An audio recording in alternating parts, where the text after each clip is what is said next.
Well, I couldn't be more proud of a group of guys. That locker room prepared very well to make this day happen, and I'm not just talking about what we did this week. I think they've taken a lot of ownership on how we need to do things. The formula that we know believes winning.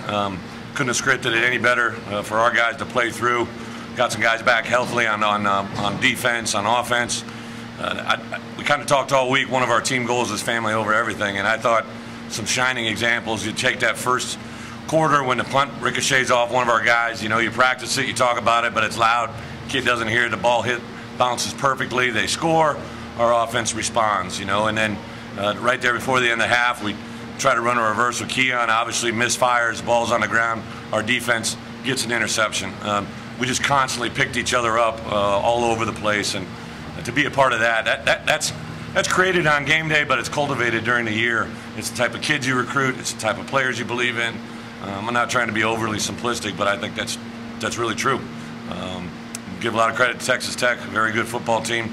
Executed very well when they had their rhythm going. They were tough to stop, but I thought overall our guys played a four-quarter game. Very, very excited. I thought for the old school Razorback fans to come over here and play Texas Tech, and you know, I just think it's kind of awesome to have those fans from that area, that nostalgia, kind of get that win today. Is pretty cool.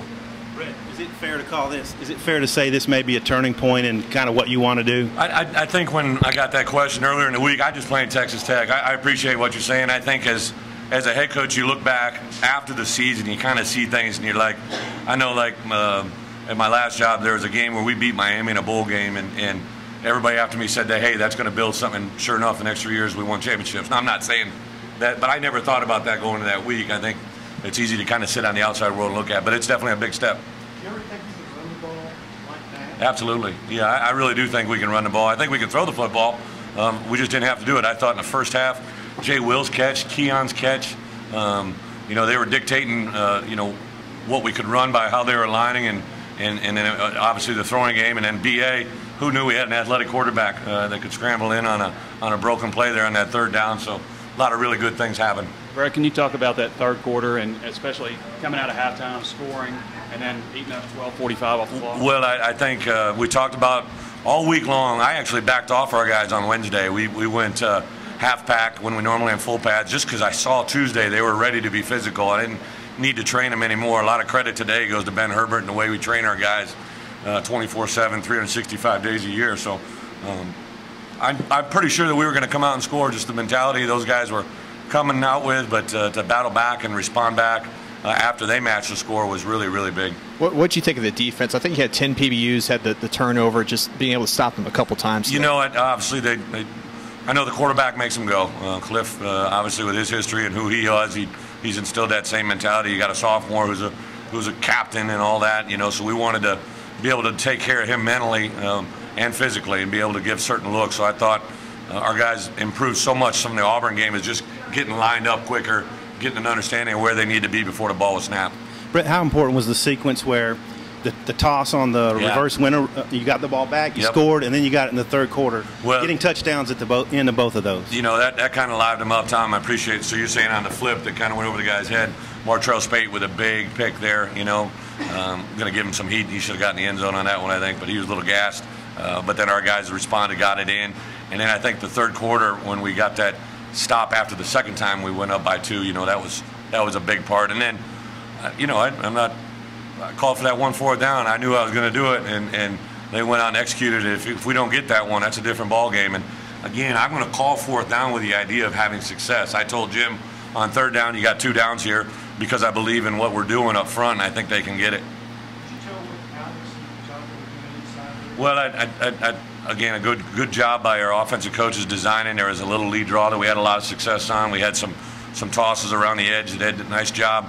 Thought a counter play that we did down there in the red zone. I think Jay Will's first touchdown.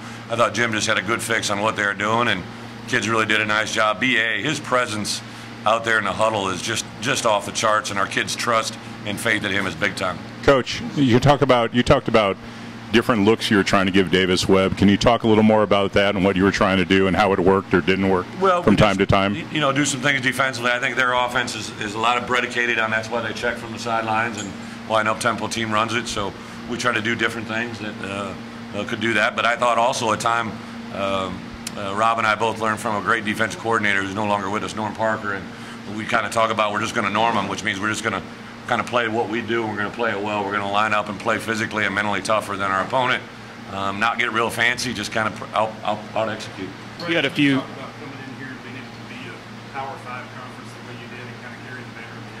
You know what? I did say to our guys on Tuesday when we did a little bit of our like our preview of Texas Tech. I said, hey, we're not only going over there, we're representing Arkansas past too, you know, with playing at Texas Tech, but we are playing in a conference that rivals us in many ways, the Big 12, and obviously a lot's been said about it. And believe me, I know we're not part of any national championship or SEC championship, but that's what our goal is. And it was a big thing today to kind of carry that SEC banner for sure. Right, you had some lineup changes. You started Totola, Henri Tolliver, Tevin at the nickel. Just talk about some of the changes. we not that Luke Charpentier wasn't doing anything great. Luke's playing great.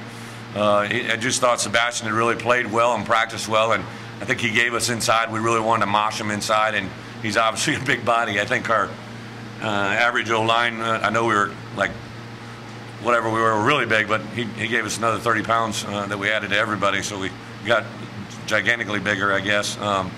Henri Tolliver playing at nickel. I thought Tevin Mitchell gave us a nice change up, getting to play him in at the nickel position. I'm sorry, what was the other one? I think that was all of it. Okay. Started Cameron Jefferson. Yeah, Cam started in our heavy package. We tried to fool everybody. We put him in 89. I'm sure nobody noticed. He switched from 79 to 89. We did it last week. We call that our heavy 12. Cam Jefferson, here's what we are in a nutshell. We have a guy that transfers in from UNLV, and everybody's holding their breath, but he's been unbelievable. And what he brought this team, his character, his demeanor, his attitude, we're trying to find a way to get him involved. He starts for us. That kid is absolutely awesome. If I had that kid for 2 or 3 years, he'd be off the charts. We're going to get him good, but he can be so much better. Speaking of the O-line, how pleased are you to see the difference in what happened at Auburn, where the coaching staff said afterwards you felt like they got tired, and in this game it appeared they might have been stronger? Well, I think, to rotate guys through, nothing wrong with, again, I know we rotated Frank Ragnow in there. It helped Mitch, I think, in the third and fourth quarter. We played those guys in the first half, which I think let us play stronger in the third and fourth quarter. And we have to coach our guys. This isn't anything against you. This is going to help you. And Frank Ragnow, we scored right away when he got in there, and I think Sharpie went in there. We scored right away. That's just those are big bodies, you know. We play in a way that those guys are going to get tired. So the more numbers we can get involved there, and that's why recruiting right now to be able to recruit offensive linemen. If you want to truly be a great offensive lineman, there isn't any place better than right here. Into the first half, you had. Oh. No, it was a cramp. Yep, cramp. Into the first half, you had a bad turnover, but Martrell Spate, how big was that play with that interception? Yeah, I think that was huge. Again, we talked. I talked to our guys last Thursday. On Thursday night, I have a team meeting, and I didn't get all biblical on them, but I kind of talked to them about being your brother's keeper, taking care of one another. And last week we obviously were against an inferior opponent. This week, I knew that we were going to get a shot from them. Whether it be a big play, a big run, something that we had to withstand. And again, there were 2 great examples: the punt, and they score right away after the ball got deflected off JC. Our guys went out and scored right away offensively, so they're kind of answering for our defense. And then at the end of the half there, when that ball got flipped on the ground, Martrell coming up with a big play. When you get a team, that can kind of just put their hand on their brother and say, "Hey, I got you here." That stuff's that's worth its weight in gold, man. You can't coach that stuff up. That's got to happen within our room. As you see on the side was Brandon Allen. You talked about it earlier, but how big of an impact do you think that had on the game for him to make a busted play on us? Well, BA again, for anybody that wanted to pull BA, they should just watch this game. And it wasn't his stats on throwing or anything like that. It's the way he managed the game. And right there on that 3rd and 5, play kind of broke down. Credit them; they gave a great defense. All of a sudden, BA saw the opening, he took it. I mean, his maturity is beyond anything that I can imagine at this point that he's been able to grasp. Nobody's into this game more than him. I think the weapons around him, AJ Derby, Hunter Henry, Sprinkle, those 3 running backs. We really started riding Alex and Jay Will because they were great with ball security. Cody came in the 4th quarter there and ran it out. So I think Brandon would be the first to tell you he's playing well because of the guys around him. How big was it to... Their defense was really getting tired. Absolutely, yeah. We talk all the time about body language and different things, and Rob, if I could have a quarter for every time our defensive coaches yelled, "Get your hands off your hips." We always used to talk about it. I always talk about it as a D coordinator. I think I said it last week. Make them bleed. You know, even though they're not physically bleeding, you want to see somebody show that they're weak. You know, and I think our guys really captivated. They talked about it in the fourth quarter with their body language huge. How big was it to minimize Tech's time with the ball? Well, anytime, I think in my experience in playing an up-tempo offense, the more you can monopolize the clock, it just keeps their offense on the sideline. It gets very frustrating. I used to always enjoy watching games, and when you're playing an huddle offense, see that coach over there pacing around the sidelines because he just wants that ball back, you know. And if you kind of say, hey, I got it, you can't have it, that's kind of, it's frustrating. It's a lot of fun. What did it feel like?